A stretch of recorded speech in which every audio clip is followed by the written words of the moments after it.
નમસ્કાર, સંદેશ ન્યૂઝના ડિજિટલ પ્લેટફોર્મમાં આપનું સ્વાગત છે અને હું છું આપની સાથે માનવી।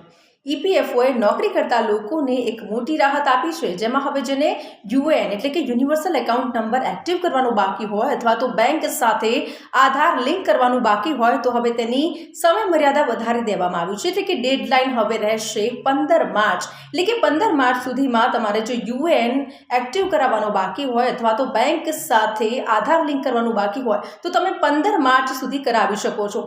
યુએએન એક્ટિવ થયા બાદ તમે ઈપીએફઓની જે ઓનલાઈન સેવાઓ છે એનો પણ લાભ ઉઠાવી શકો છો।